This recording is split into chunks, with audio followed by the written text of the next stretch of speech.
Hola, mi amigo querido. Mira, esta semana llegamos al fin del trimestre. Fue bueno. Para mí me ayudó, me edificó, me hizo crecer el estudio de las 2 epístolas de Pedro durante este trimestre. Pero todo llega al fin y llegamos ahora al fin del estudio de estas 2 epístolas. Apenas tocamos la epístola ligeramente porque hay tanto mensaje, solo que 13 sábados no son suficientes para todo eso. Esta semana haremos prácticamente un resumen de toda la lección. Veremos 5 temas que destacan con nitidez en las 2 epístolas de Pedro. Son temas vitales de la experiencia cristiana, temas que ayudan al cristiano a caminar, a transitar en este desierto en que vivimos cuando caminamos hacia Canaán celestial. Recordemos que Pedro, las 2 epístolas de él fueron escritas en tiempos de persecución. La iglesia estaba sufriendo, perseguida, escondida, yendo de un lado para otro para no ser presa. Por otro lado, la iglesia joven estaba siendo acechada por falsas enseñanzas, falsos maestros que se levantaban y traían enseñanzas falsas a la iglesia cristiana. El apóstol Pedro combate las herejías y afirma algunas verdades claves, pero lo hace en el contexto de una iglesia que viene siendo perseguida. Eso hay que tener en mente a lo largo de todo el estudio. El primer tema que trata es el tema de la salvación como resultado del sufrimiento de Cristo. Claro, no podría haber otro tema. Si tú revisas la Biblia vas a ver que ese es el tema que atraviesa todas las páginas de la Biblia, el tema de la salvación en Cristo. Finalmente, el propósito de la enseñanza bíblica es traernos de vuelta a los brazos del Señor Jesús, enseñarnos a andar, a caminar todos los días con Cristo. Pedro habla de la salvación en Cristo. Lo hace en varios textos, pero yo voy a leer solo algunos de ellos. Voy a empezar leyendo primera de Pedro capítulo 2, versículo 24, que dice, Él mismo, refiriéndose a Jesús. Vamos a tener el texto en la pantalla para ir analizando el texto. Él mismo, Cristo, llevó nuestros pecados. ¿De quién eran los pecados? De nuestros, de los hombres, de los seres humanos. Pero Él mismo, Cristo, llevó nuestros pecados en su cuerpo, sobre el madero, a fin de que nosotros, habiendo muerto a los pecados, vivamos para la justicia. Por sus heridas, ustedes han sido sanados. Ahora, este pensamiento expresado en este texto, y voy a dejar el texto en la tela, este pensamiento viene de Isaías. Es Isaías el que dice que el Señor Jesús fue sacrificado por nuestros pecados, cargó nuestras enfermedades, sufrió nuestro dolor. Pero Pedro toma las palabras de Isaías para hacerlas suyas. Claro, es el mismo espíritu que inspiró a Isaías, es el mismo espíritu que está inspirando a Pedro. Y Pedro destaca el hecho de Cristo como sustitución por el pecado del hombre. Cristo, el sacrificio por el pecado del hombre.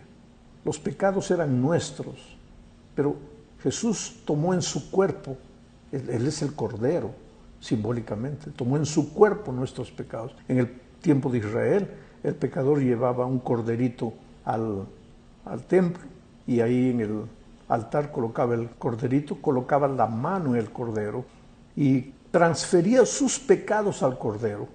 Después el pecador se retiraba a la casa feliz y el cordero era muerto por causa de los pecados, no de los pecados del cordero, sino de los pecados del pecador que había transferido sus pecados al cordero.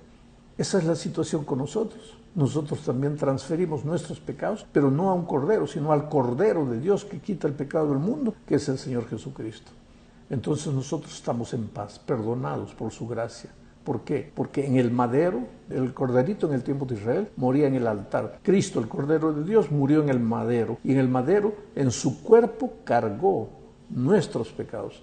¿Para qué? A fin de que nosotros, tú, yo, habiendo muerto para los pecados, vivamos para la justicia. Por sus heridas, ustedes han sido sanados. Ahora, en esta parte, habiendo muerto para los pecados, vivamos para la justicia, está implicada también la idea del bautismo. Porque es en el bautismo que tú mueres a los pecados y resucitas para una vida nueva. Entonces, para que el sacrificio de Cristo sea valedero para ti, tienes que pasar por la experiencia del bautismo porque habiendo muerto para los pecados, ahora tú vas a vivir para la justicia.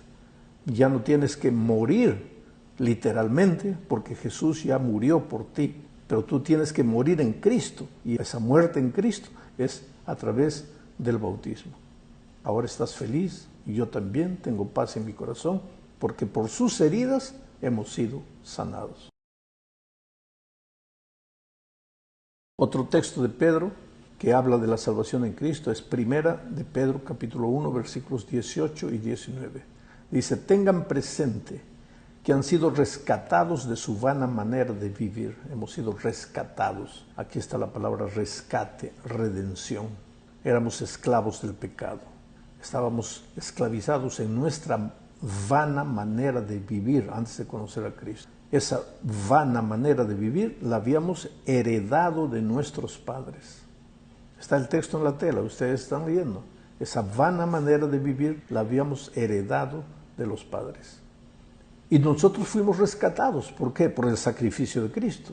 No fuimos rescatados con cosas corruptibles como oro, plata, sino con la sangre preciosa de Cristo, como la de un cordero sin mancha y sin contaminación. Esta figura de la redención tiene que ver con los tiempos de esclavitud, en la época de Pablo, en que a veces un hombre rico compraba a un esclavo para dejarlo en libertad.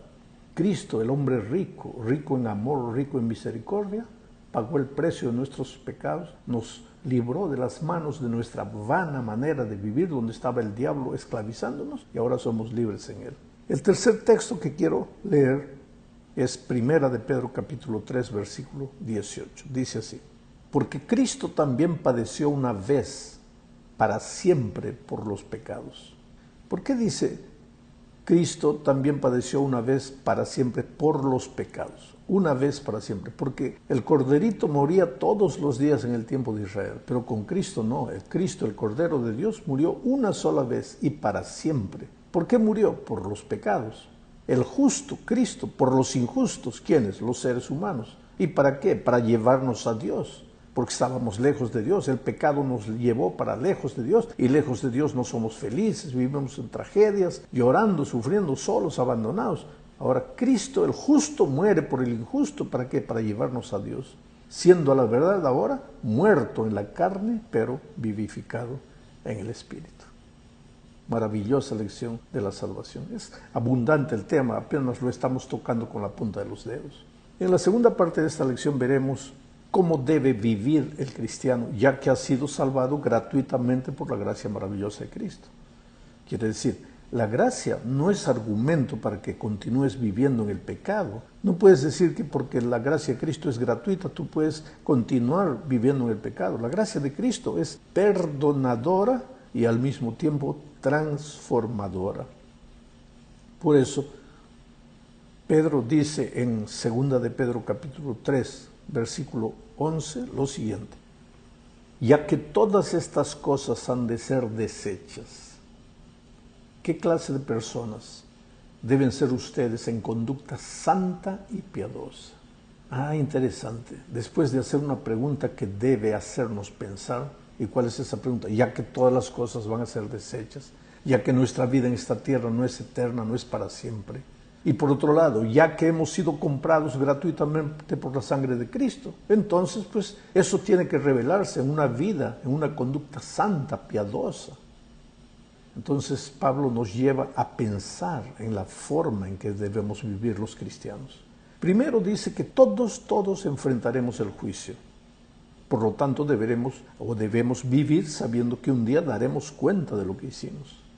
Querido, ahora en este tiempo tú puedes hacer lo que quieras, yo puedo escoger mis caminos, lo que quiera, no hay problema, pero hay una cosa. ¿Por qué? Yo puedo hacer lo que quiero porque Dios me ha dado libertad, pero hay una cosa inevitable. Cristo viene y ese día voy a tener que dar cuenta de todo lo que hice, de la manera como viví, de cómo usé la gracia maravillosa de Cristo.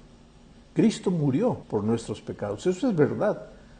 Pero, ¿cómo administramos la gracia de Jesús? ¿Dejamos que la gracia nos transformase o la usamos para tratar de tranquilizar nuestra conciencia mientras vivíamos en el pecado? De eso le daremos cuenta un día a Jesús en el juicio. En segundo lugar, varias veces Pedro menciona que debemos ser santos. La santidad para Pedro no es nunca caer, aunque claro, si no nos separamos de Cristo, claro que no caeremos. Pero cuando Pedro habla de santidad, está hablando de vivir con la conciencia de que somos separados para un propósito santo. La palabra bíblica para santo tiene que ver con ser separado, apartado. Nosotros somos santos en el sentido de que no somos gente común, hemos sido separados para vivir. ¿Y por qué somos gente especial? Porque hemos sido comprados, no con cosas corruptibles, sino con la gracia preciosa, maravillosa de Cristo. Tenemos un propósito especial para nuestra vida. Ese propósito es el encuentro con Jesús cuando regrese. Desde que fuimos rescatados por Jesús, somos gente santa, gente especial, un pueblo escogido. No somos cualquier cosa para estar revolcándonos en el lamazal del pecado. Somos especiales porque Cristo ha muerto por nosotros y nos ha rescatado. Finalmente, si hemos sido rescatados por gracia, pues debemos vivir una vida sin malicia, sin engaño, sin hipocresía, sin envidia, sin calumnias. Deberíamos ser un pueblo unido también y vivir en amor. El amor es la base del camino de la santidad. Hipocresía, malicia, engaño, todo eso habrá en la vida de alguien que no tiene amor. Porque cuando el amor está en el corazón humano, todo lo demás se resuelve. Por eso los 10 mandamientos son resumidos por Dios a 2. Amor a Dios, amor al hombre. La esencia, el amor. Si amas a Dios, vas a reconocerlo como el Dios único de tu vida, vas a respetar su nombre, vas a guardar el sábado, en fin. Y si amas al hombre, no vas a matar, no vas a robar. Todo eso es resultado del amor. Si has sido comprado por gracia, si has sido rescatado por Cristo, entonces ahora tu vida va a ser una vida de amor, porque has sido comprado por el amor. El tercer tema que Pedro resalta es la segunda venida de Cristo, y lo hace en un marco de esperanza y de urgencia. Recuerda que la epístola fue escrita en tiempos de persecución, pero a pesar del sufrimiento de esta tierra, tenemos la esperanza de que cuando Cristo venga, el dolor y el sufrimiento llegarán al fin. Por lo menos Pedro quería que la gente de su tiempo entendiera eso. Era verdad que ellos estaban perseguidos, no podían comprar una casa, no podían establecerse en un lugar, que la persecución ya venía. Y Pedro les dice, pero no se preocupe, ya Cristo viene. ¿Y para qué Cristo viene? Cuando Cristo venga habrá 2 cosas. Primero, el mal será destruido. Del mal no va a quedar ni raíz ni rama. El fuego va a consumir la tierra y todo el pecado. Solo que antes de que el mal sea destruido, consumido, acabado, viene la hora del juicio. Y el juicio, querido, no tiene que asustarnos. En este momento estamos viviendo el tiempo del juicio de investigación. No tenemos que asustarnos porque nuestra vida está escondida en Cristo. Después vendrá el juicio ejecutivo cuando venga Jesucristo a esta tierra. Tampoco tenemos que tener miedo porque nuestra vida está escondida en Cristo. Lo único que tienes que tener seguridad es de, ¿está tu vida escondida en Cristo? Entonces nada te va a asustar. Ni la persecución, ni el juicio, ni la segunda venida de Cristo. Hay muchos cristianos que no han entendido esto. Viven desesperados. Oh, la persecución, ¿cuándo viene? El decreto dominical, ¿cuándo sale? Y esto y aquello. ¿Tú por qué te desesperas? Tú escóndete en Cristo. Escóndete en la roca más alta que tú. Vive con Jesucristo. Y después que venga lo que venga la muerte, que venga la persecución, que venga el decreto dominical. Y ora para que Cristo venga. ¿Por qué? Porque cuando Cristo venga, pues viene a ponerle un punto final a la historia del pecado. Ya nadie te va a hacer sufrir, nadie te va a hacer llorar. El momento difícil que estás viviendo ahora, en este momento, a veces con el corazón partido. Acabo de hablar en este momento con un padre que me dice, pastor, no sé qué hacer con mi hijo. Lo he educado en la iglesia, le he enseñado los principios, ahora llegó a ser joven. No quiere saber nada con Dios, ¿qué hago? Pues todo eso va a llegar al final. Tal vez mientras estoy hablando ahorita, estás triste porque tu hogar está deshecho, ya no sabes qué hacer, parece que ha llegado al punto final. O estás pasando por problemas profesionales, Mientras vivamos en este mundo, pues claro que nuestros pies caminan en la arena caliente del desierto de esta vida. Nuestras sandalias ya están gastadas. ¿Cuánto dista para Canaán? ¿Cuánto falta? Cristo ya viene. No te desesperes. Y Cristo viene para ponerle un punto final a la historia del pecado. Ese es el tema, uno de los temas que Pedro destaca en sus epístolas. El cuarto tema que se destaca en las epístolas de Pedro es la relación de los hijos de Dios con el mundo en que vive. Primera de Pedro capítulo 2, versículos 11 y 12 dice: Amados, yo los exhorto como a peregrinos, como a expatriados, que se abstengan de las pasiones carnales que combaten contra la vida. Tengan una conducta ejemplar entre los gentiles, para que en lo que ellos los calumnian como a malhechores, al ver las buenas obras de ustedes, glorifican a Dios en el día de la visitación. Pedro no está hablando aquí de que la vida del cristiano en esta tierra va a ser un mar de rosas. Lo que él está diciendo es que en este mundo donde el pecado reina, nosotros somos peregrinos, somos expatriados. ¿Expatriados de dónde? Hemos salido de nuestro hogar. Nunca deberíamos haber salido del Edén, pero salimos. Estamos peregrinando esta tierra rumbo a nuestro verdadero destino, a nuestra casa, a nuestro hogar celestial. Pero mientras eso, pues tenemos que vivir, a veces acosados y acusados, a veces calumniados por causa de la fe. Pero él dice, asimismo, delante de las persecuciones, delante del sufrimiento, debemos vivir como cristianos, reaccionar como cristianos. Y entonces los malhechores que te calumnian, ¿qué va a hacer? Van a ver cómo reaccionas, cómo Cristo transformó tu vida, y ellos van a glorificar a Dios.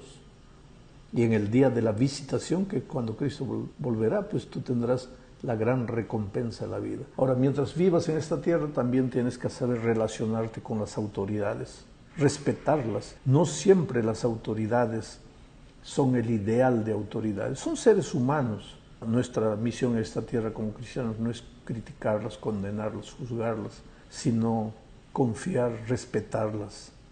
Solo vamos a resistirnos a obedecerlas cuando una orden de ellos viene contra los principios de Dios. Y ese momento va a llegar antes de la venida de Cristo. Tendremos que escoger a quién servir, si a Dios o a los hombres. Y naturalmente escogeremos servir a Dios, y eso nos traerá dolor y persecución. Llegamos al fin del estudio de esta semana y también del trimestre.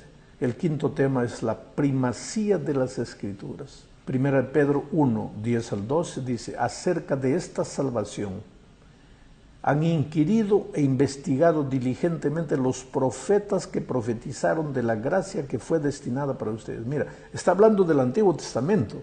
¿Y cuál era el tema central del Antiguo Testamento? La salvación. Dice, acerca de esta salvación han inquirido, dejemos el texto en la tela, en la pantalla. Acerca de esta salvación han inquirido e investigado diligentemente los profetas. Los profetas investigaban, inquirían acerca del tema de la salvación. El tema central del Antiguo Testamento es la salvación, y la salvación por gracia.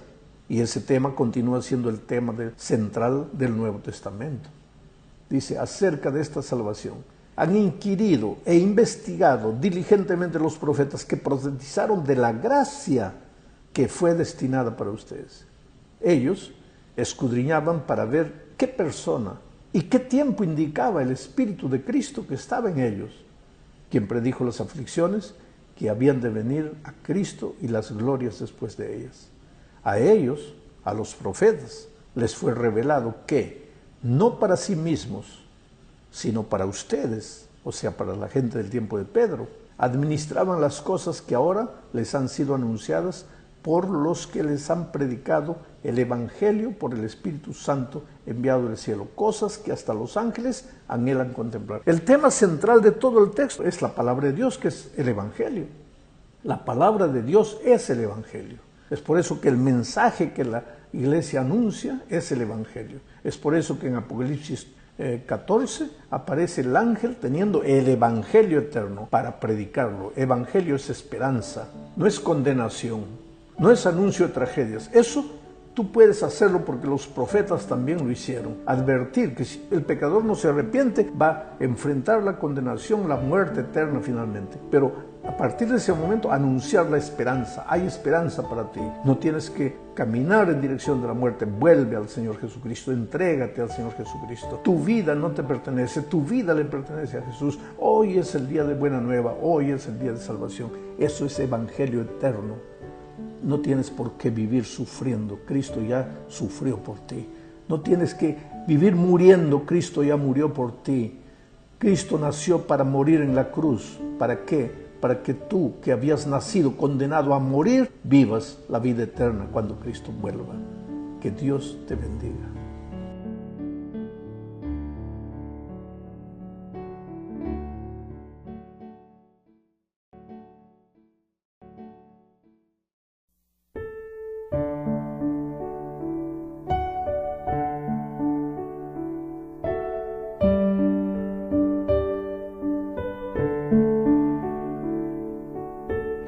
Hola, mi amigo querido. La palabra mayordomía en muchos lugares se ha vuelto sinónimo de privilegios que se obtienen por ocupar una determinada función.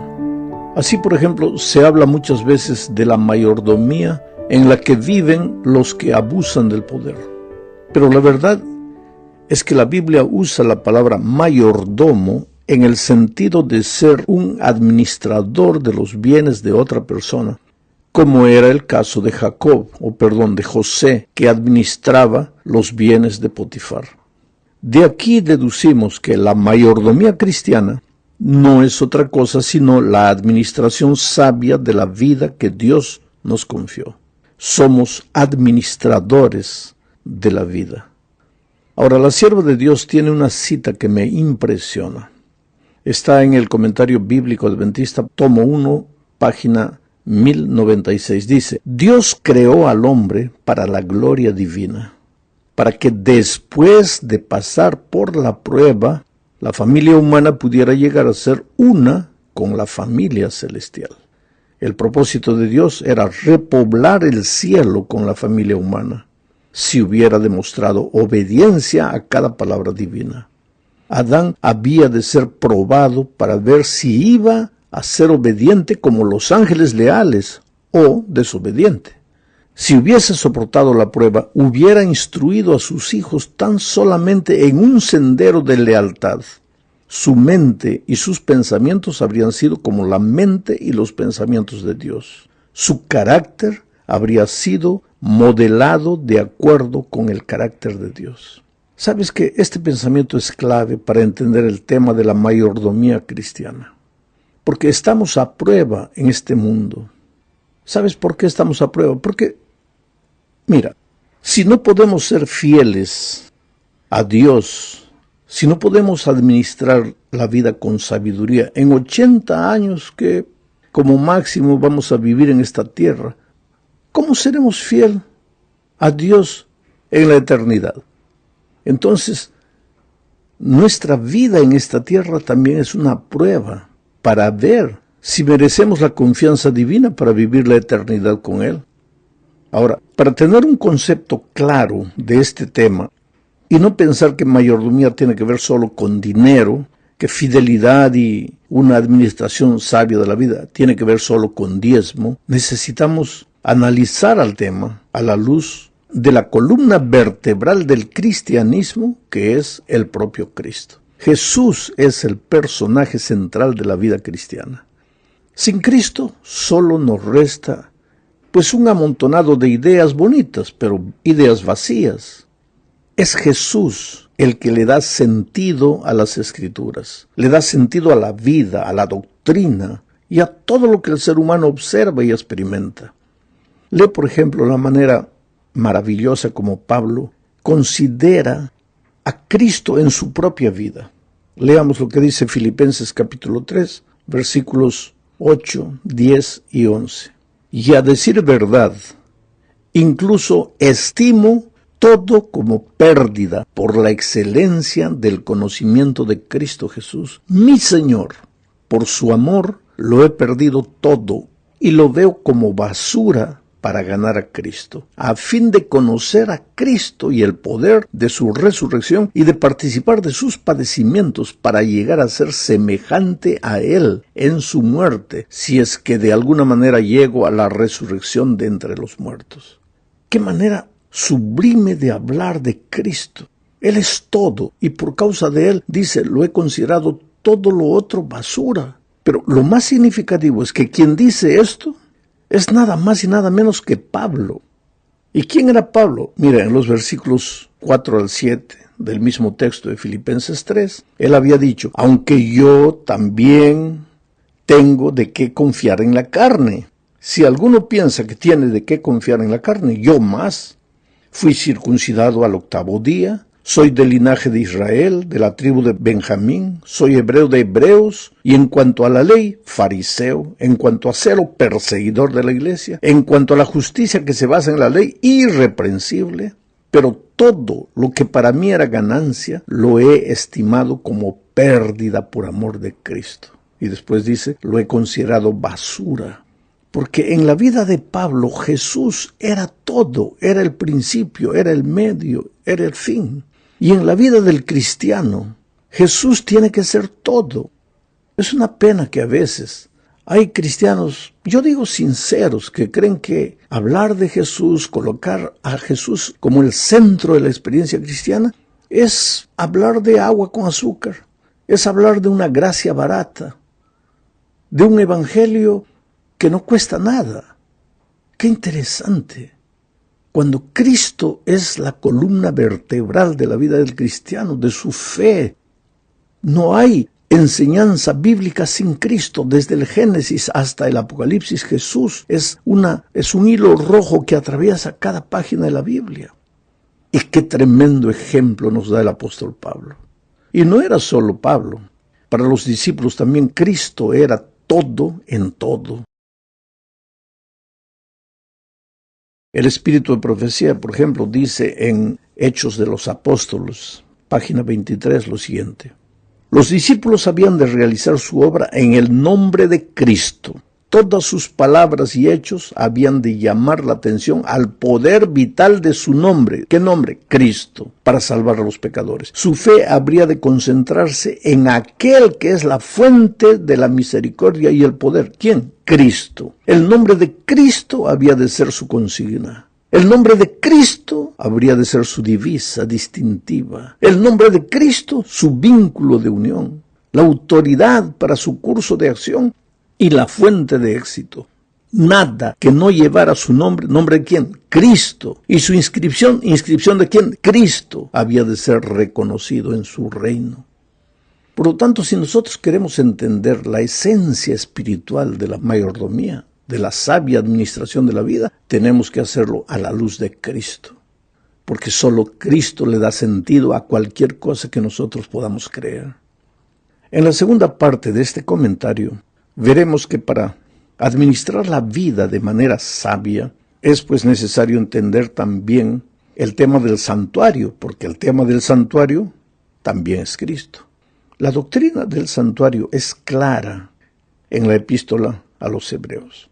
Es imposible leer la epístola a los Hebreos y no entender que hay un santuario en los cielos donde Jesús ministra en favor de todos aquellos que creen en su muerte expiatoria en la cruz del Calvario. Creo que todos los cristianos entendemos que si Jesús no hubiera muerto en la cruz del Calvario, estaríamos perdidos para siempre, porque todos habíamos pecado, y la paga del pecado es la muerte. Pero Dios nos amó de tal manera que dio a su Hijo para ocupar nuestro lugar y morir por nosotros. Ahora, ese es el tema central de la epístola a los Hebreos. Por eso en Hebreos 4, 14 al 16 dice, Por lo tanto, ¿qué? Lo que ya se ha hablado, que Cristo murió por nosotros. Por lo tanto, y ya que en Jesús, el Hijo de Dios, tenemos un gran sumo sacerdote que traspasó los cielos, aquí está la Biblia presentando a Jesucristo como el sumo sacerdote, y no en esta tierra, sino allá en el cielo. Tenemos un gran sumo sacerdote que traspasó los cielos. Retengamos nuestra profesión de fe. Entonces, ¿en qué se basa nuestra fe? En el hecho de que tenemos un sumo sacerdote que está allá en los cielos, en el santuario celestial. Eso es lo que fundamenta nuestra fe, nuestra confianza. Sigo leyendo el texto, porque no tenemos un sumo sacerdote que no pueda compadecerse de nuestras debilidades, sino uno que fue tentado en todo de la misma manera que nosotros, aunque sin pecado. Cristo fue tentado, pero nunca cayó. Por tanto, dice el autor de la epístola a los Hebreos, acerquémonos confiadamente al trono de la gracia para alcanzar misericordia y hallar gracia para cuando necesitemos ayuda. Acerquémonos. Esta expresión es interesante, hay que pensar, acerquémonos. ¿Por qué el escritor bíblico dice acerquémonos? Porque estamos alejados. A nadie que está cerca se le dice acércate. El ser humano hoy está lejos de Dios. Se alejó del Padre el día que Adán y Eva decidieron apoderarse de lo que era de Dios. Desde aquel día, el carácter de Dios quedó desfigurado en el ser humano. Dios es generoso y nosotros somos egoístas. Dios es dadivoso y nosotros lo queremos todo para nosotros. ¿Por qué? Porque estamos lejos del Padre. Tenemos el carácter desfigurado del Padre. Y eso nunca hubiera sucedido si nosotros no nos hubiéramos separado de Dios. Y lo peor de todo es que separados de Dios no somos felices. Sufrimos, lloramos, nos destruimos. ¿Y qué hace Dios? Nos llama. En el Edén le preguntó a Adán, ¿dónde estás tú? ¿Y dónde estaba él? Escondido entre los árboles. A lo largo del Antiguo Testamento Dios llama una y otra vez. A través de Malaquías, el último libro del Antiguo Testamento, vuelve Dios a llamar a su pueblo, volved a mí. Y el pueblo pregunta, ¿en qué nos volveremos? ¿Por qué ese pueblo pregunta, ¿en qué nos volveremos? Porque estaba en la iglesia.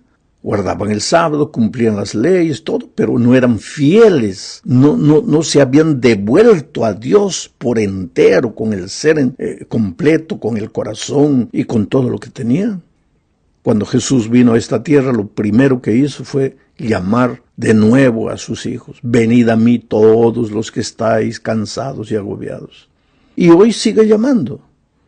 Ahora, a través del autor de Hebreos, dice, acerquémonos. Vengan, no se queden lejos, no vivan lejos de mí. ¿Por qué? Porque lejos de mí pues están con un carácter desfigurado y no son felices, viven creándose problemas. Solo que ese acercarse a Jesús no es una actitud romántica. Es volver al Padre pero con el ser entero, con la vida completa, trayendo a Él todo lo que somos y todo lo que tenemos. Y los administradores sabios de la vida son pues aquellos que aceptan la invitación que está presente en el santuario y van a Jesús sabiendo que Él es un ayudador, que en Él encontraremos ayuda para las circunstancias más difíciles. Entonces ahora, después de haber dicho todo esto, voy a volver a leer el texto una vez más. Por lo tanto, ya que en Jesús, el Hijo de Dios, tenemos un gran sumo sacerdote que traspasó los cielos, retengamos nuestra profesión de fe. Porque no tenemos un sumo sacerdote que no pueda compadecerse de nuestras debilidades, sino uno que fue tentado en todo, de la misma manera que nosotros, aunque sin pecado. Por tanto, acerquémonos confiadamente al trono de la gracia para alcanzar misericordia y hallar gracia para cuando necesitemos ayuda. Qué tremendo este pensamiento. Hablemos ahora un poco sobre las doctrinas. Esta es la tercera parte de nuestro estudio. ¿Qué es la doctrina? El diccionario define a la doctrina como el conjunto de ideas, enseñanzas o principios básicos defendidos por un movimiento religioso, ideológico o político. Quiere decir que la doctrina de la Iglesia es lo que la Iglesia ha decidido enseñar. Hago la pregunta de otra manera. ¿Tiene la Iglesia autoridad para crear alguna doctrina? Y otra pregunta más para pensar. ¿Es la mayordomía cristiana una doctrina inventada por la Iglesia para recaudar fondos? Puede ser que haya alguien que piense de esa forma, pero la Biblia registra que Jesús dijo un día, lo que está registrado en Juan 7, 16 y 17. Jesús les respondió y dijo: mi doctrina no es mía, sino de aquel que me envió. El que quiera hacer la voluntad de Dios conocerá si la doctrina es de Dios o si yo hablo por mi propia cuenta. Aquí, mi querido amigo, Jesús es enfático al decir que sus enseñanzas o su doctrina, como le quieras llamar, porque la doctrina de Jesús es la enseñanza de Jesús. Y Jesús dice que su enseñanza o su doctrina no es suya, es de su Padre. En otra ocasión dijo: yo soy el camino, la verdad y la vida. ¿Qué es el camino? Es el sendero por donde debe andar el cristiano. Y Jesús es ese sendero, ese camino. Él dice que también es la verdad. ¿Y a dónde te conduce ese camino de verdad? A la vida. ¿Y quién es la vida? El propio Señor Jesucristo. En otras palabras, Jesús es la doctrina. No podemos separar a Jesús de sus enseñanzas. Y sus enseñanzas están en la palabra de Dios. David decía: lámpara es a mis pies tu palabra y lumbrera mi camino. Siendo así, pues, todas las enseñanzas de la Biblia necesitan estar íntimamente relacionadas a la persona de Jesucristo. Porque sin Cristo no hay doctrina. Las doctrinas no son solo ideas teológicas abstractas, sino verdades arraigadas en Cristo, y son verdades que impactan la forma en que vivimos. Por eso Jesús dijo en Juan 5:39, escudriñad las Escrituras, porque a vosotros os parece que en ellas tenéis la vida eterna, y ellas son las que dan testimonio de mí. Vamos ahora a la cuarta parte. Aquí veremos lo que es el mensaje del tercer ángel. ¿Sabes? Dios levantó un remanente para el tiempo del fin, con un propósito específico: predicar el Evangelio eterno. Apocalipsis 14, 6 y 7 dice: luego vi otro ángel, el cual volaba en medio del cielo, tenía el Evangelio eterno para predicarlo a los habitantes de la tierra, es decir, a toda nación, raza, lengua y pueblo. Ese ángel decía con fuerte voz: teman a Dios y denle gloria, porque la hora de su juicio ha llegado. Adoren al que hizo el cielo y la tierra, el mar y los manantiales de agua. Hay dos pensamientos en estos versículos. El primero es que el mensaje del tercer ángel consiste en la predicación del Evangelio eterno. El centro del Evangelio es Cristo.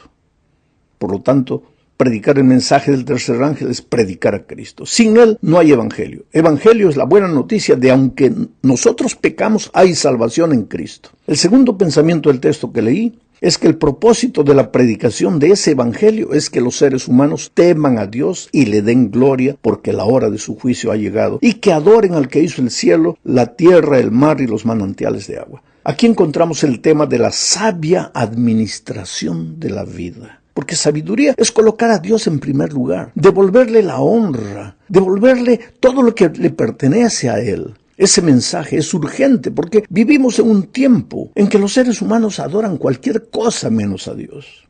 Después de este primer ángel surgen otros dos, anunciando la caída del sistema religioso simbolizado por Babilonia y presentando la advertencia de no adorar al poder simbolizado por la bestia. Pero el centro de estos tres mensajes es el Evangelio eterno. No es atacar a ninguna iglesia, sino advertir a las personas con amor a que vengan a Cristo y que no sigan a poderes extraños, porque quien está por detrás de Babilonia y de la bestia es nada más y nada menos que el diablo. Pero con tristeza decimos que a lo largo de la historia muchos han entendido mal el mensaje del tercer ángel. La sierva de Dios, porque en sus tiempos también había gente que no entendía este mensaje. La sierva de Dios entonces escribe lo siguiente: varios me han escrito preguntándome si el mensaje de la justificación por la fe es el mensaje del tercer ángel. Y he contestado: es el mensaje del tercer ángel en verdad. Eso está ahí en el manuscrito 437 de 1890. Publicado en el libro Eventos de los Últimos Días, páginas 171. En otra parte ella dice: el tiempo de prueba es inminente, porque el fuerte clamor del tercer ángel ya ha comenzado en la revelación de la justicia de Cristo, el Redentor que perdona los pecados. Este es el comienzo de la luz del ángel cuya gloria llenará toda la tierra. Entonces no queda duda pues de que el mensaje del tercer ángel es la predicación de Cristo como la única solución para el problema de los seres humanos. Y aquel que viene a Cristo lógicamente se entregará al Señor Jesús y vivirá para Él. Llegamos al fin de este comentario hablando de devolvernos a Dios antes que sea demasiado tarde. Leamos Hebreos 9:14. Cuánto más, dice, la sangre de Cristo, que por medio del Espíritu Eterno se ofreció a sí mismo, sin mancha a Dios, limpiará de obras muertas nuestra conciencia para que sirvamos al Dios vivo. Según esta declaración bíblica, ¿cuál es el propósito de la muerte de Cristo y de su ministerio en nuestro favor en el santuario celestial? Limpiar de obras muertas nuestra conciencia para que sirvamos al Dios vivo. ¿Qué significa esto? La sangre de Cristo no nos limpia del pecado. ¿Y por qué dice aquí que nos limpiará de obras muertas? ¿Qué son obras muertas? Es una devoción romántica, un cristianismo teórico, emocional y nada más. Pero el verdadero cristianismo sale de las palabras y entra en las acciones. Es una entrega, es un devolverse por completo al Señor Jesucristo. Hoy es el día de regresar a Jesús. Hoy es el día de decirle, Señor, vuelvo a ti con todo lo que soy, sin reservas, por completo. Que Dios te bendiga.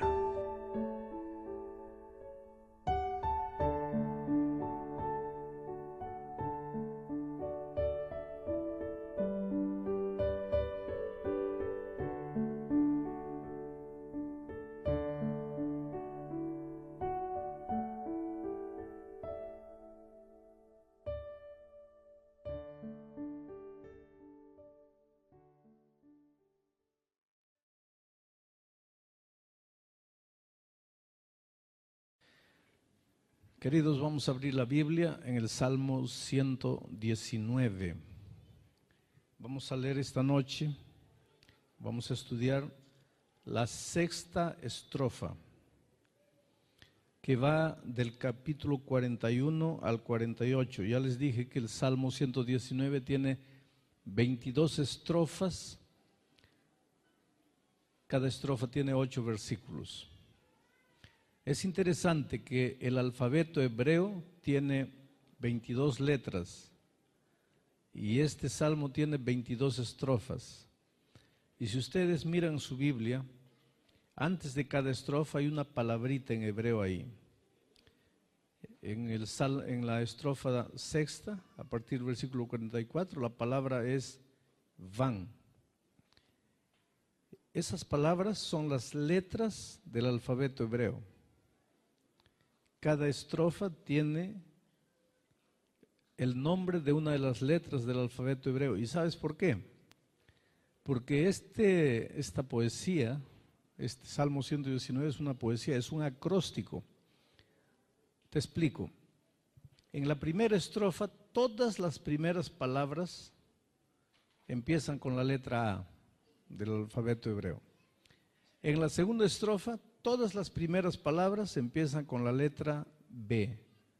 En la tercera estrofa, todas las primeras palabras con la letra C. Y así sucesivamente hasta la 22ª.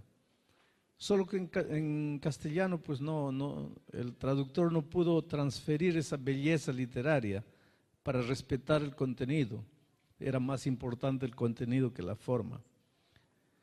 Pero ustedes no han venido a escuchar literatura hebrea, entonces no voy a hablar de literatura ni de poesía. Vamos al texto bíblico porque esta noche el mensaje es extraordinario. Dice así el versículo 41.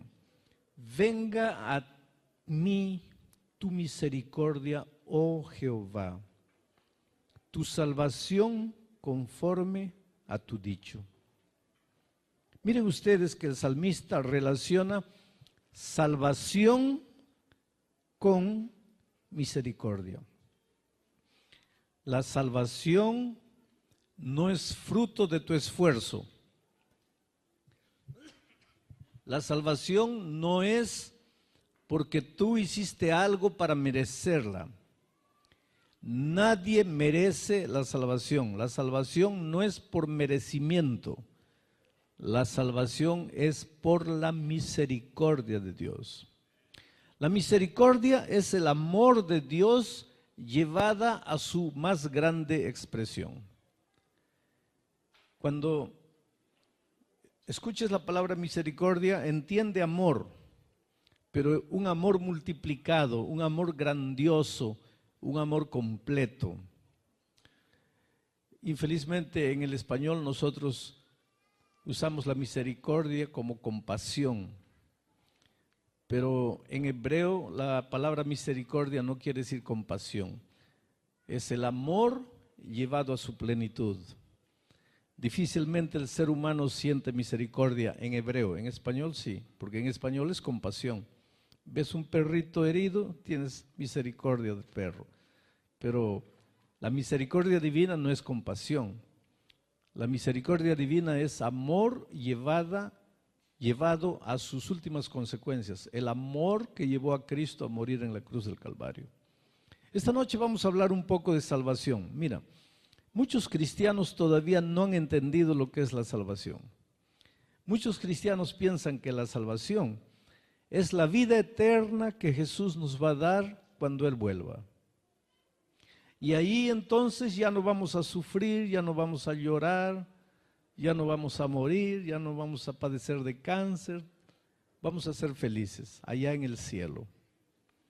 Entonces muchos cristianos andan en esta vida soñando con el cielo y esperando la salvación para el día en que Jesús venga. Y querido, quiero decirte que la plenitud de la salvación es verdad. Dios te la va a dar cuando Jesús vuelva. Esa es la plenitud de la salvación. Pero la salvación es un paquete que Cristo te da en el momento que aceptas a Jesús. Es un paquete dentro del cual viene todo, viene salud, viene prosperidad financiera, viene armonía familiar, viene paz, viene felicidad. Cuando Cristo te ofrece su salvación, no te está ofreciendo solo una vida maravillosa allá en el cielo.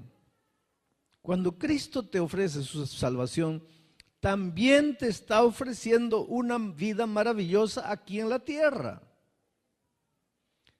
Y tal vez tú me digas así, pero pastor, yo no sé de qué vida maravillosa me está hablando, porque en esta tierra mi vida es un sufrimiento, mi vida es un calvario.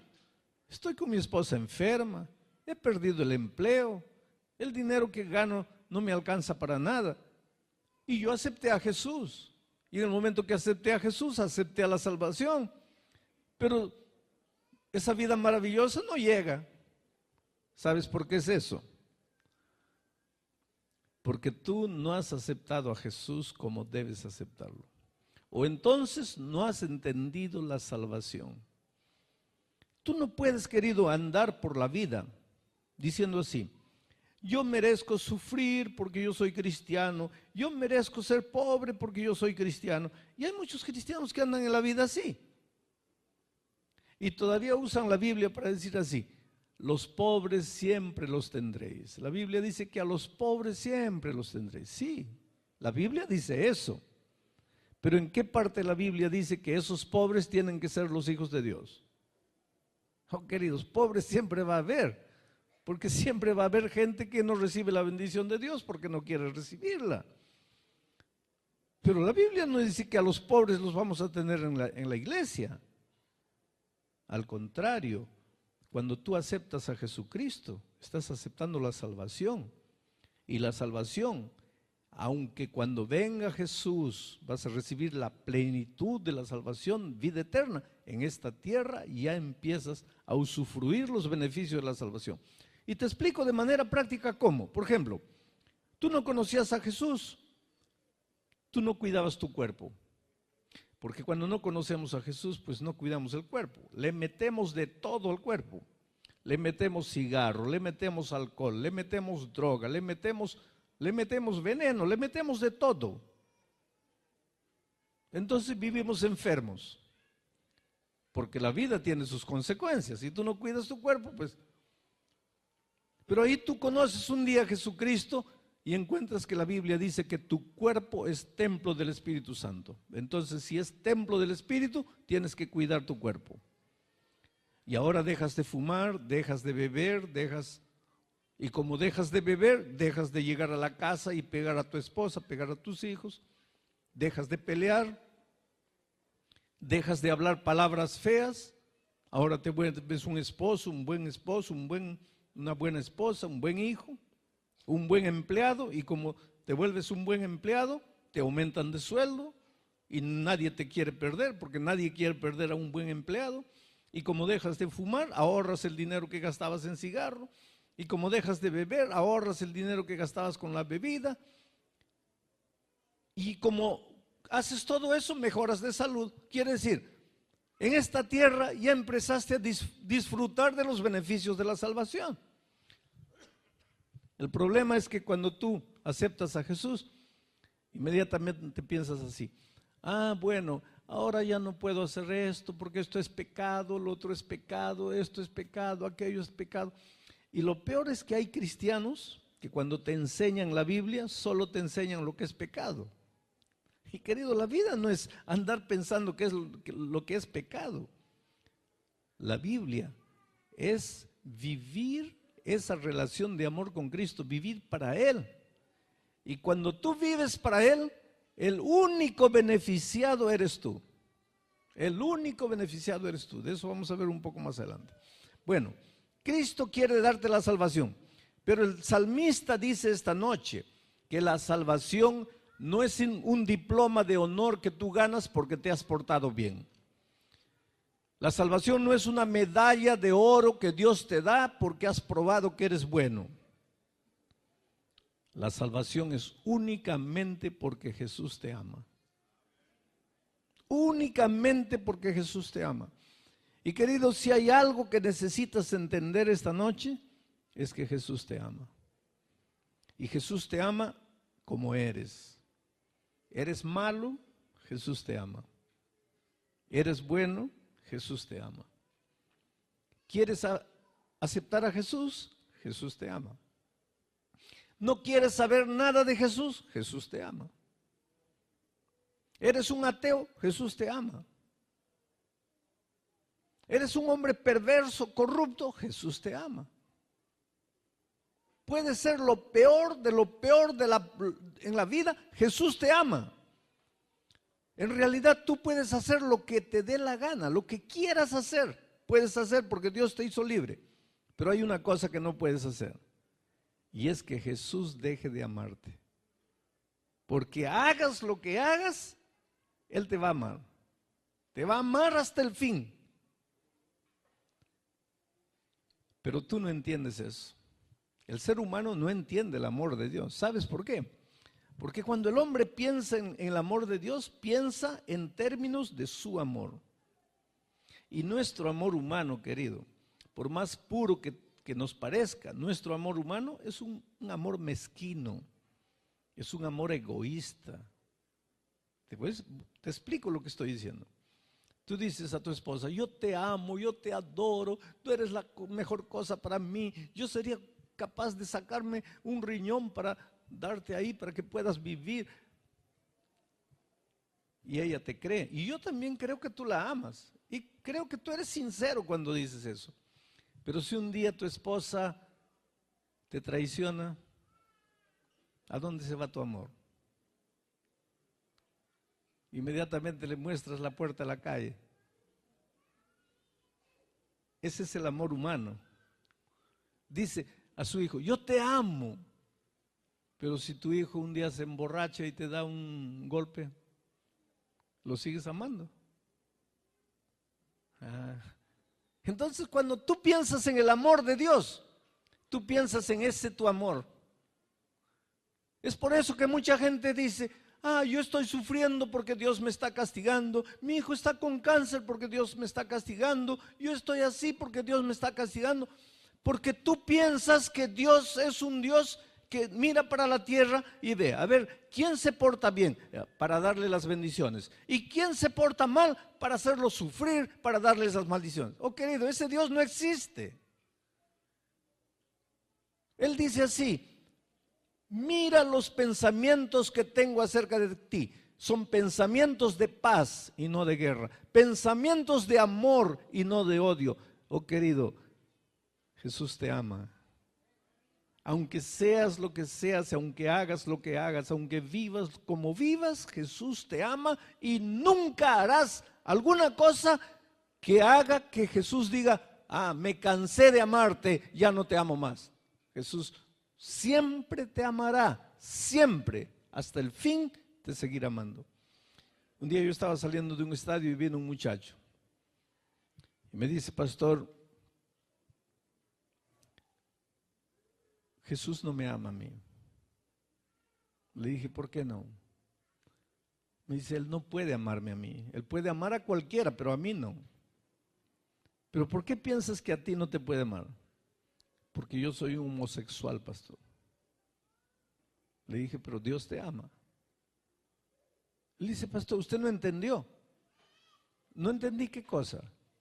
Le estoy diciendo que yo soy un homosexual, pastor. Yo soy un hombre que se acuesta con otro hombre. ¿No le da asco eso?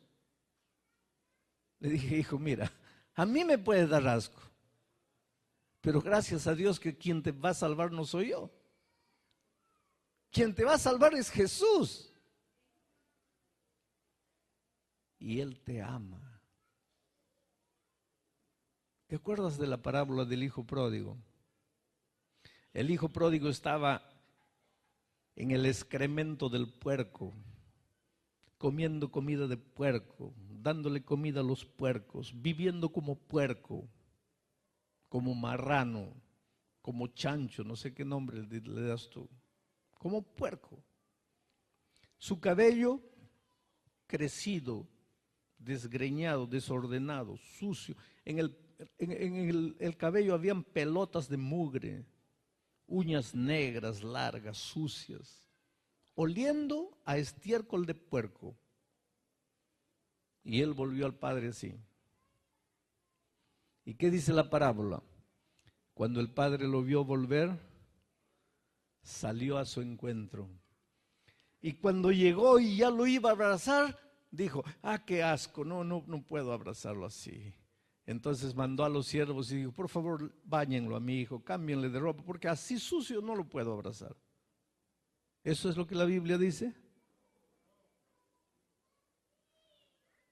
¿Cómo el padre puede tener asco de su hijo?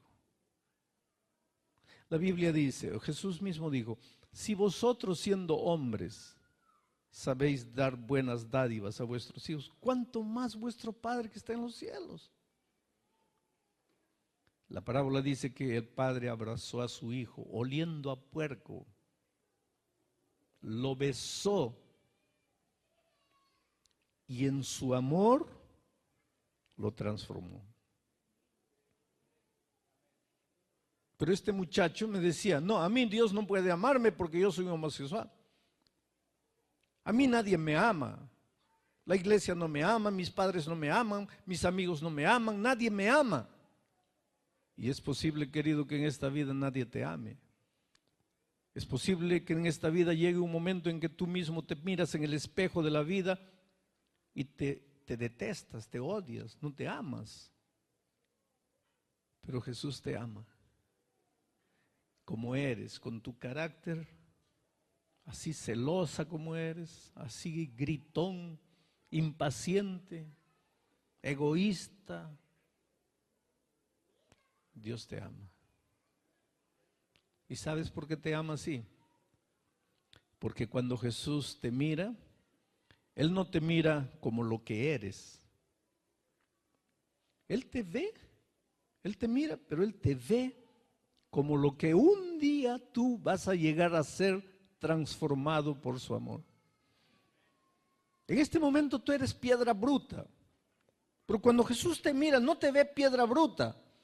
Él te ve ya un diamante lapidado, lapidado por su gracia, transformado por su amor. Oh, querido, no importa cómo es tu personalidad. Hay muchachos que llegan y me dicen, pastor, no me gusta la manera como soy. Nadie me quiere, nadie me ama porque yo soy un hombre, una mujer fea por dentro. No te mires como lo que eres. Mírate como lo que Jesús puede hacer de ti cuando vas a Él y eres transformado por su amor. El otro día alguien se acercó y me dijo: pastor, eso que usted está predicando es peligroso. Porque si usted dice Dios te ama, si eres malo, si eres bueno, si eres perdido, si eres pecador, si eres homosexual, si eres lo que quieres, Dios te ama. Entonces pues la gente va a decir así: oh, maravilla, entonces ¿para qué voy a arrepentirme? ¿Para qué voy a ir a la iglesia? Dios me ama.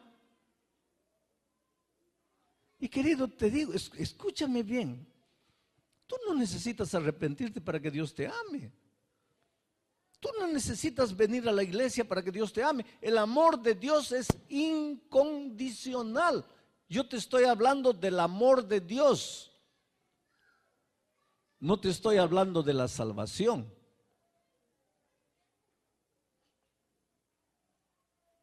Cuando Jesús venga a este mundo, porque te ama, viene para destruir el pecado. Porque mientras exista pecado, tus amados van a enfermarse de cáncer, tus hijos van a ser destruidos por la droga, tu dinero no te va a alcanzar, tu hogar va a ser destruido. Mientras el pecado existe en este mundo, vas a sufrir, vas a llorar, te van a explotar, te vas a sentir solo, te vas a sentir triste.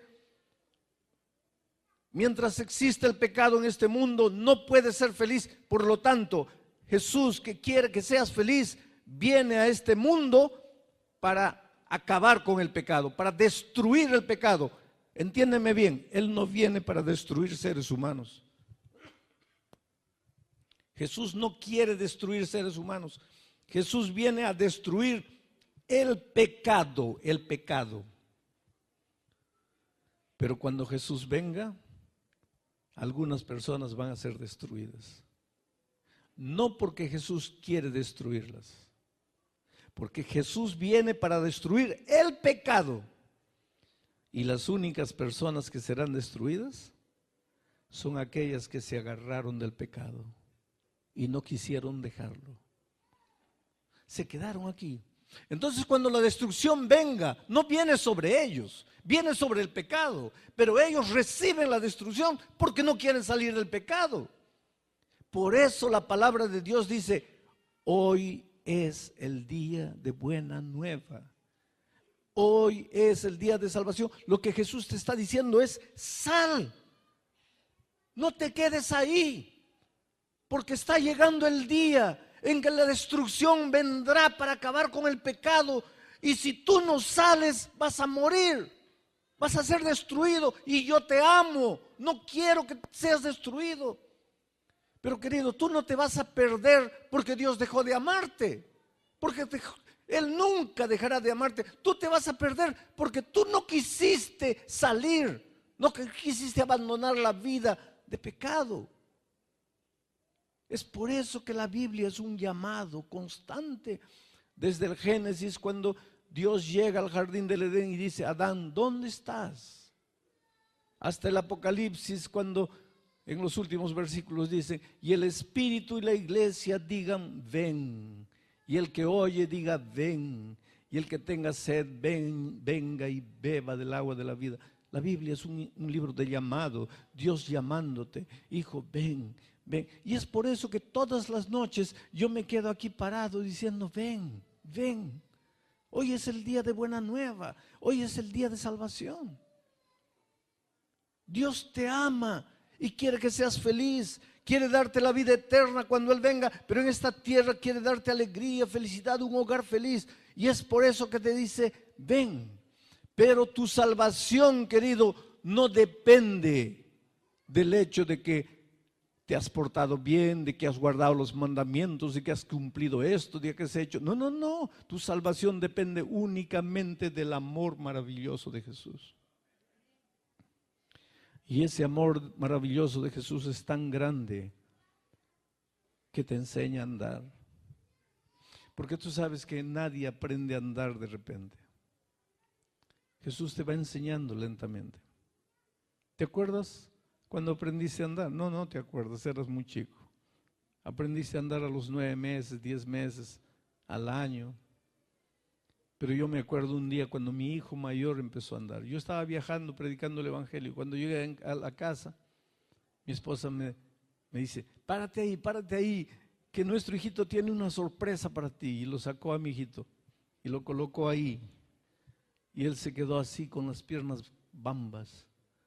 Y mi esposa me dijo, párate ahí, llámalo. Y lo llamé. Y él me miró y dio un pasito. Y después otro paso. Y después varios pasos y cayó. ¿Y qué es lo que yo hice? Adivinen. Saqué la correa y lo castigué porque se cayó, ¿no es cierto?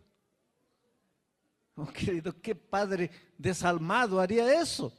Ahora Jesús dice, y si vosotros sabéis dar buenas dádivas a vuestros hijos, ¿cuánto más vuestro Padre que está en los cielos? Quiere decir que cuando tú naces en el reino de Dios, Jesús tiene paciencia para ayudarte. Y si te caes una vez, Él corre para levantarte. Y si te caes otra vez, Él corre para levantarte. Y si te caes 40 veces, Él corre para levantarte.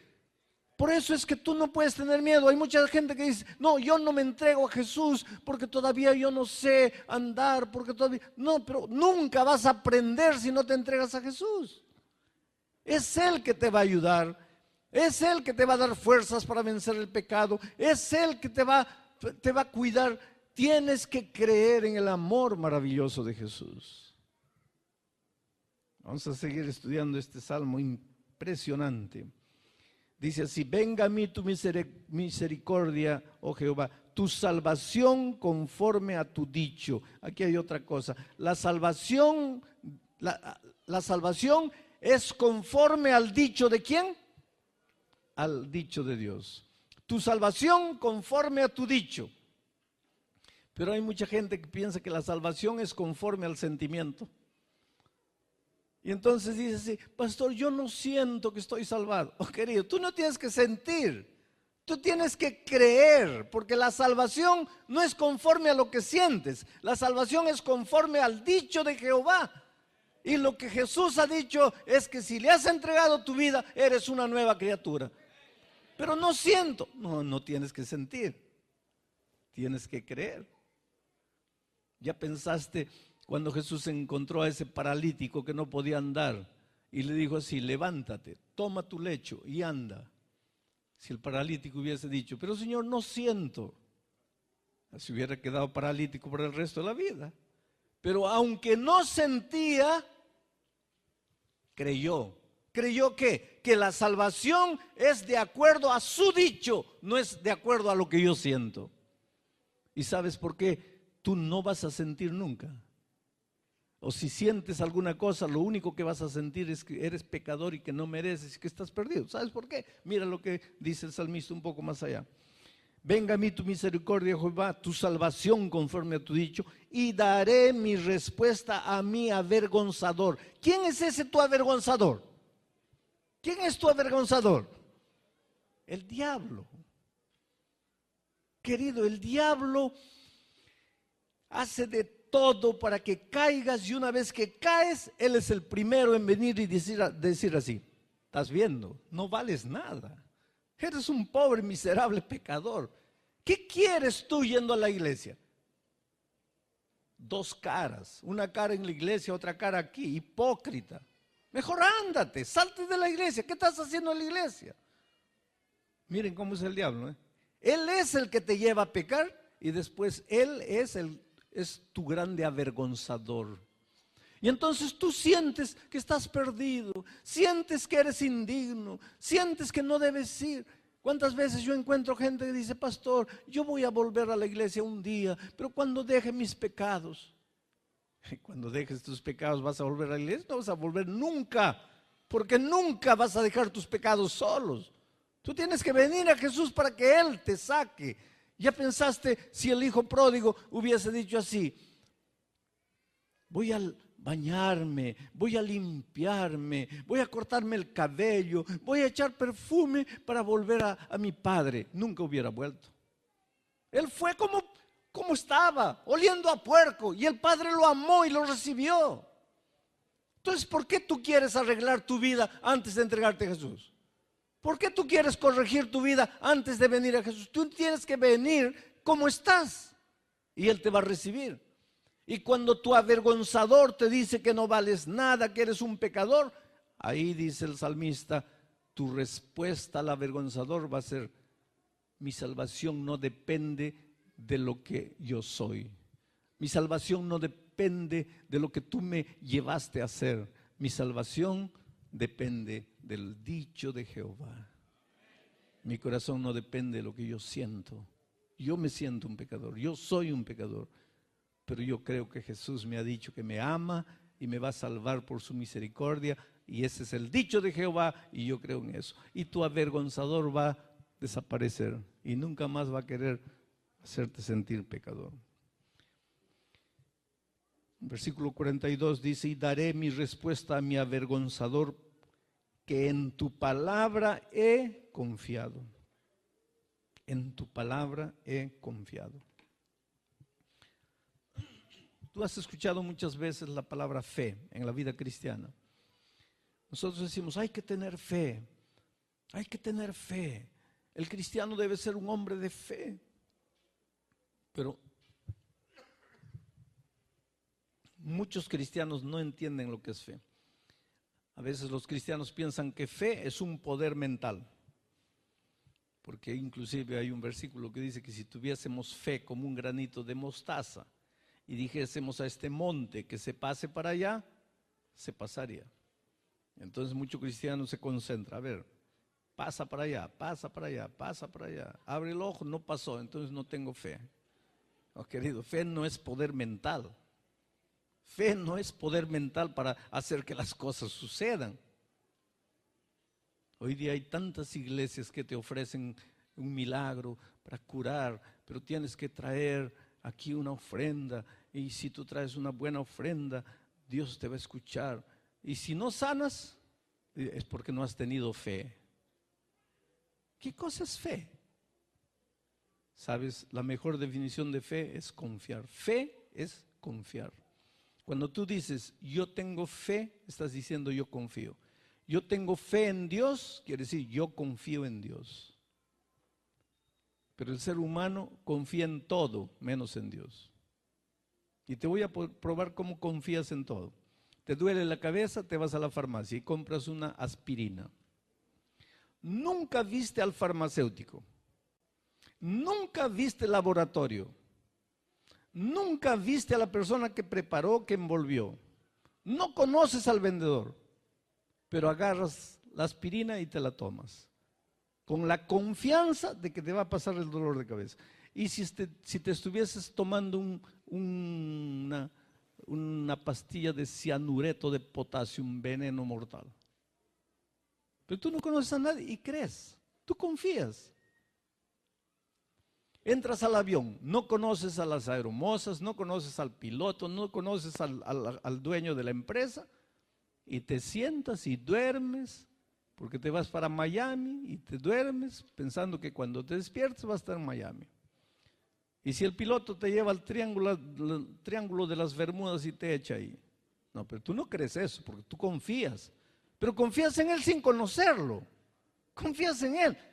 Quiere decir, tú confías. La vida es confianza. Tú no conoces, tú no entiendes por qué una vaca negra come pasto verde y da leche blanca. Explícame eso. Pero te tomas la leche. Tú confías. La vida es confianza. Pero cuando se trata de Dios, ahí ya no confías. Cuando se trata de Dios ya no confías. Ahora, ¿sabes por qué no confías?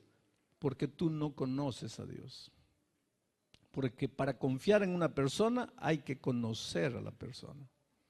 Vamos a decir que tú estás en una esquina parado y viene una persona con un paquete en la mano, corriendo, sudando, mirando atrás como si lo estuviesen persiguiendo, y llega cerca de ti y te dice: por favor, guárdame este paquete, y sigue corriendo. ¿Qué harías tú? ¿Guardarías el paquete? Está loco. ¿Y si es droga? ¿Y si es dinero robado? ¿Y si la policía está viniendo atrás y te agarran a ti? Pero si viene tu papá con un paquete en la mano, corriendo, mirando para atrás, y llega cerca a ti y te dice, hijo, guárdame ese paquete, y sigue corriendo, ¿qué haces?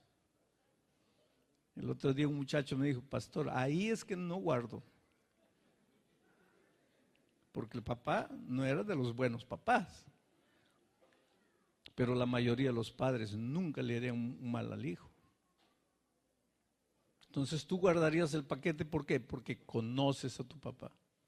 Tú sabes quién es tu papá. Tú sabes que tu papá nunca te haría un mal. ¿Por qué no confías en Dios? Porque no lo conoces. Y entonces aquí viene el otro aspecto de la vida cristiana. No basta alcanzar la salvación por gracia y por la misericordia de Dios. Es necesario aprender a ser un cristiano. ¿Y cómo se aprende a ser cristiano? Conociendo a Dios. ¿Y cómo se conoce a Dios? Ahí está el asunto. ¿Cómo conoces a una persona? A ver, ¿tú me conoces? No, tú no me conoces. Tú conoces mi cara. Tal vez ya conoces algunos ternos que me he vestido.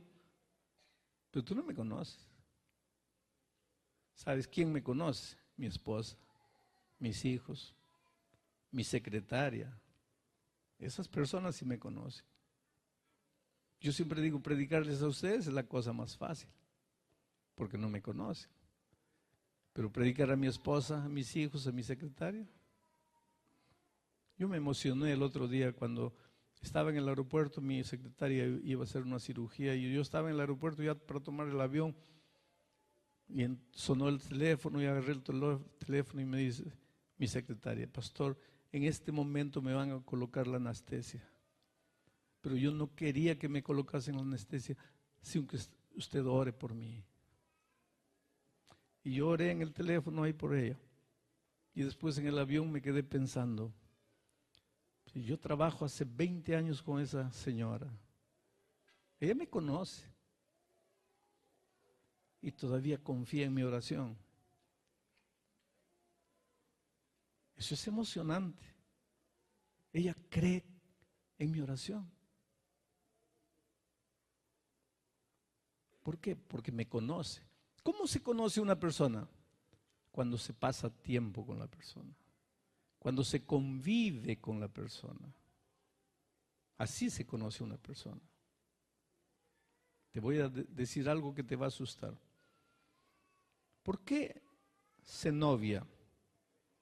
¿Por qué se enamora? Todos dicen, para conocer a la persona. Pobrecitos. La peor manera de conocer a una persona es noviando. Y te explico. María nunca ayuda en la casa. Nunca ayuda. La pobre mamá solita cuida de todo, prepara la comida, después de termina la comida ella recoge los platos. María nunca mete la mano en nada. Comienza a noviar con Pedro y lo invita a almorzar en casa. Y cuando termina el almuerzo, adivina quién es la primera persona en recoger los platos. María. Y el pobre Pedro, oh, con qué buena chica me estoy casando. Oh, querido, ¿quieres conocer a una persona? Pasa tiempo, pero no enamores. Pero pasa tiempo. Cierro paréntesis, no es mi tema. Para conocer a Jesús hay que pasar tiempo con Él. ¿Pero cómo se pasa tiempo? Viviendo con Él. ¿Pero cómo se vive? Básicamente 3 cosas. Primero, orar todos los días, conversar con Dios, hablar con Dios. Segundo, estudiar la Biblia todos los días. Por eso que si quieres ser cristiano, lo primero que tienes que hacer es conseguir una Biblia. Y ya te dije la otra noche, la Biblia no tiene poder guardado. La Biblia no es amuleto. La Biblia solo tiene poder abierta, estudiada y practicada. Pero lee la Biblia. Porque cuando tú lees la Biblia, Dios te está hablando a ti. Cuando tú oras, tú le estás hablando a Dios. Ahora falta un elemento. Tú y Dios van a salir y van a hablarle a los otros de cómo es bonito el amor de ustedes. Y eso se llama trabajo misionero, testificación, contar para los otros lo que Jesús hizo para ti. Cuando tú haces esas tres cosas, estás conviviendo con Dios, estás pasando tiempo con Dios. Y cuando tú más convives con Dios, ¿qué va a pasar? Más lo vas a conocer. Y cuanto más lo conozcas, ¿qué va a pasar? Más vas a confiar. O sea, más fe vas a tener. Y un día cuando estás aquí, en la orilla, y Dios te dice, ven, vas a sacar el pie y vas a pisar. ¿Por qué? Porque sabes que si Él te dice, ven, aunque tú no veas piso, si Él te dijo, ven, es porque Él sabe lo que te está diciendo. Y no te vas a caer. Eso es lo que le pasó a Pedro. Cuando Jesús le dijo, Pedro, sal del barco y ven. Él no pensó en el agua, él pensó en lo que Jesús le estaba diciendo, ven. Y sacó el pie y pisó y fue y no le pasó nada.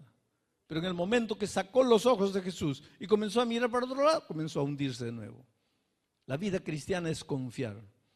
Y cuando tú aprendes a tener fe, a confiar en Dios, oh querido, ahí Jesús te va a guiar. Y cuando Jesús te guía y tú le obedeces y tú le sigues, ¿cuál va a ser el resultado? Vas a encontrar el mejor empleo, el empleo que te conviene, vas a encontrar la persona cierta para el matrimonio, pues Jesús va a guiar tu vida. Y cuando Jesús guía tu vida, Él que nunca se equivoca, Él que es Dios, Él que conoce el fin desde el principio, ¿cómo te va a llevar por el camino del sufrimiento y del dolor? Pero me vas a decir, pastor, ¿y entonces por qué Job sufrió? Job sufrió porque en esta vida vivimos en un mundo de dolor. Y cuando yo te digo, Jesús te guía y Él no te va a llevar por el camino del dolor, no estoy diciendo que el diablo no existe, porque el diablo existe. Y aunque Jesús te quiere llevar por caminos que no son de dolor, en esta vida muchas veces el diablo va a colocar delante de ti el valle de la sombra y de la muerte. Y muchas veces vas a perder, porque el enemigo te va a quitar todo. ¿Y sabes por qué el enemigo te va a quitar todo? Porque el enemigo quiere que tú pienses que es Dios que te está quitando. Y quiere que tú te revueltes, te rebeles contra Dios. Y cortes la comunión con Dios. Pero si en medio del dolor tú sigues creyendo en Jesús, va a suceder lo que sucedió con Job. El diablo le quitó todo.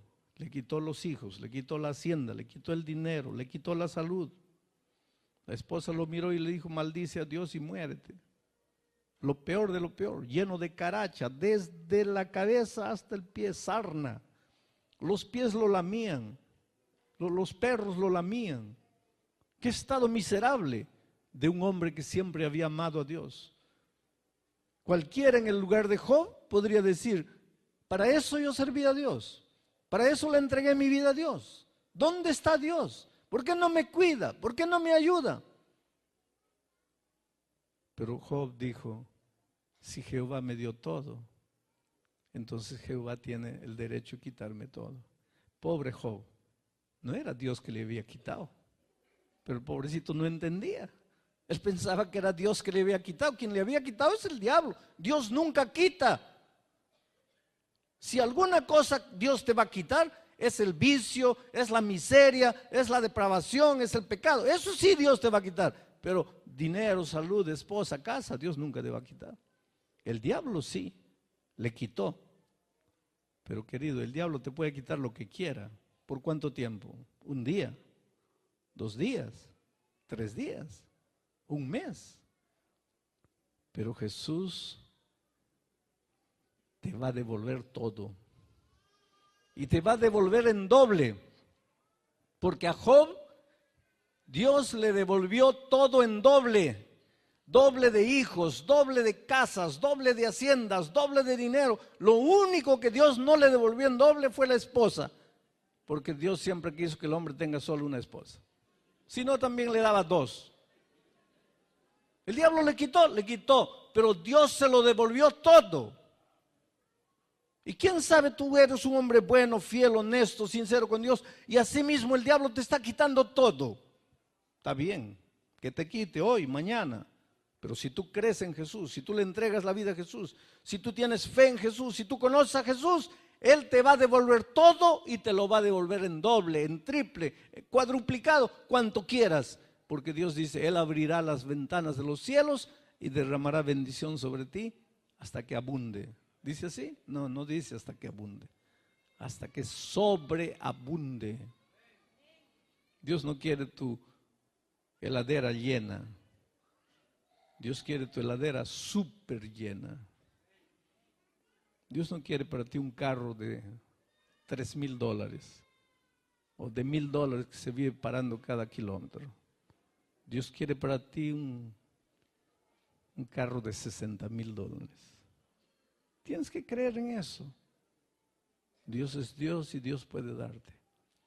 Pero tienes que aprender a andar en los caminos de Dios. Tienes que aprender a servir al Señor Jesús. He encontrado en mi vida gente destruida, gente acabada, gente que decía, no sé qué hacer en mi vida, no sé para dónde ir. Y de repente, algún tiempo después, transformados y felices. Oh, querido, yo podría contarte esta noche una y otra historia de lo que Jesús hizo en la vida de tantas personas. Cuando estaba dirigiendo la red desde Washington, la red estaba llegando a Los Ángeles y ahí esa semana sucedió un milagro.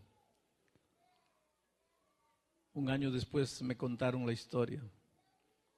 Una señora salió de Tijuana y salió porque el esposo la pegaba mucho. Y después de pegarla, ella un día le dijo, mira, un día vas a llegar a la casa y no me vas a encontrar, porque no aguanto más. Y él le dijo, mira, si un día yo llego a la casa y no te encuentro, yo te sigo hasta el fin del mundo, si posible hasta el infierno. Pero cuando te encuentre es solo para matarte. Entonces ni te atrevas a salir de aquí. Pero un día él llegó borracho y la golpeó que casi la mató. Al día siguiente ella se puso a pensar, ¿qué hago? Él dice que si me escapo, me alcanza y me mata. Pero si no me escapo, él también me va a matar. Entonces, por lo menos, si me escapo, tengo una posibilidad de que no me mate, que nunca me encuentre. Pero si me quedo aquí, él va a acabar matándome. Entonces, un día cuando él se fue a trabajar, ella se escapó, atravesó el río. No tenía nada, no conocía a nadie en los Estados Unidos, solo tenía el teléfono de unos primos que hace años no veía. Y caminó por el desierto días y días y días, hasta que llegó a un lugar, agarró un teléfono público, llamó al teléfono y el primo le respondió, prima, ¿dónde estás? No sé. ¿Cómo no sabes? Y le contó la historia, me estoy escapando, mi marido me va a matar y no sé a dónde ir. Sí, pero pregunta ahí a la gente, ¿dónde estás? Yo voy a buscarte. Y ahí el primo vino a buscarla y la llevó a Los Ángeles y ella se hospedó en la casa de los primos. Solo que al día siguiente que ella estuvo ahí se dio cuenta de una cosa interesante, que los primos, antes de salir a trabajar, se reunían en la sala y cantaban y oraban y estudiaban la Biblia. Y ella pensó dentro del corazón, estos se han vuelto protestantes, estos se han vuelto evangélicos. Y yo no quiero. Ella no quería, ya tenía preconceptos. No, yo no quiero esto. Pero estaba de favor en la casa, ¿qué iba a hacer? Ahí un día, 2 días asistió a esos cultos. Ahí un día le dijo al primo, mira, yo sé que yo estoy aquí en la casa de ustedes, que yo no debo dar ninguna opinión, pero mira, yo no me gusta esas cosas, eso de Biblia, yo tengo mi religión, yo no quiero esas cosas. El primo le dijo, muy bien, prima, a partir de mañana tú no vienes más a las reuniones, quédate durmiendo, tranquilo, no hay problema.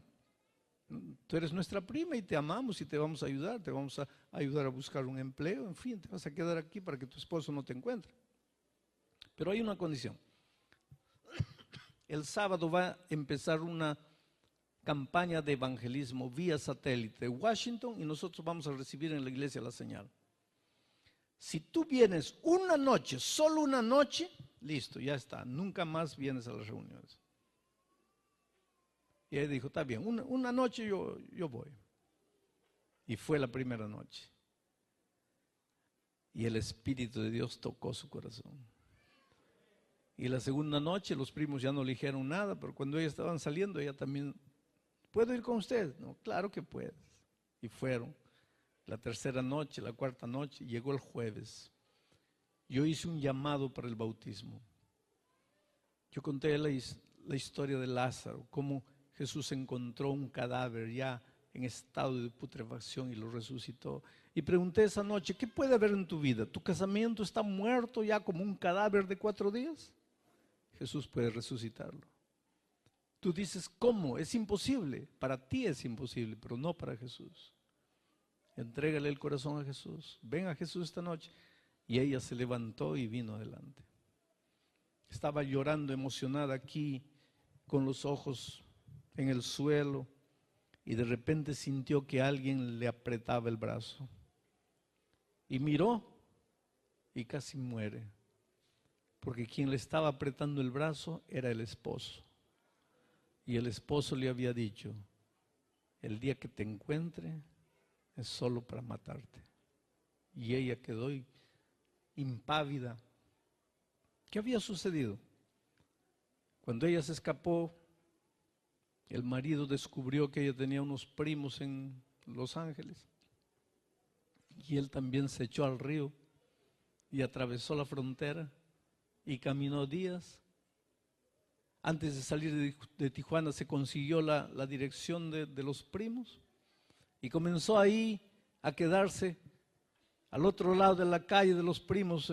Si ella está aquí, va a salir, en algún momento va a salir. Y se quedó un día, 2 días, hasta que un día la vio salir, acompañada de las primas. Y fueron al mall y después volvieron. Y siempre que salía, salía acompañada de alguien, porque como no conocía a Los Ángeles, siempre algún primo lo estaba acompañando. Entonces él pensaba así, tengo que esperar aquí, porque en algún momento va a estar sola, y cuando está sola, la mato, y me voy a Tijuana, y quién sabe que me vine aquí, nadie. Y estaba esperando el día en que ella estuviese sola, y ella siempre salía acompañada. Aquella noche cuando fueron a la primera reunión, él también fue, siguiendo de lejos. Entraron a la iglesia, él también entró, se quedó ahí atrás. Y el Espíritu de Dios tocó su corazón. Y fue la segunda noche y la tercera noche. Y él decía, yo estoy yendo solo para matarla ahí cuando la encuentre sola. Pero el jueves, cuando vio a su esposa viniendo adelante, y cuando yo dije que Jesús puede resucitar un matrimonio, aunque esté ya como un cadáver de 4 días, él también creyó. Y fue adelante. Y tomó a su esposa por el brazo. Y la esposa quedó apavorada. Y él abrazó y le dije, mira, no te asustes. Le dijo, no te asustes, porque yo también le estoy entregando mi vida a Jesús. Y se quedaron en Los Ángeles y no volvieron más para Tijuana. Y se bautizaron. Y son un hogar feliz. Porque así son las cosas con Jesús. Y Jesús quiere hacer un milagro en tu vida. Quiere darte o ayudarte a llegar a donde quieres llegar y nunca has podido. Porque has luchado solo, porque has corrido solo. Por eso esta noche te voy a hacer nuevamente una invitación. Las personas que han venido las otras noches no necesitan levantarse. Ya vinieron. Pero aunque sea solo una persona que se levante, tengo que llamar todas las noches. Tengo que decirte que hoy es el día de buena nueva. Hoy es el día de salvación. Si tú quieres entregarle el corazón y decirle, Señor Jesús, te entrego mi vida, quiero que te levantes y vengas aquí adelante entregando el corazón a Jesús. Corazón a Jesús. Corazón a Jesús. Corazón a Jesús. Corazón a Jesús. Corazón a Jesús.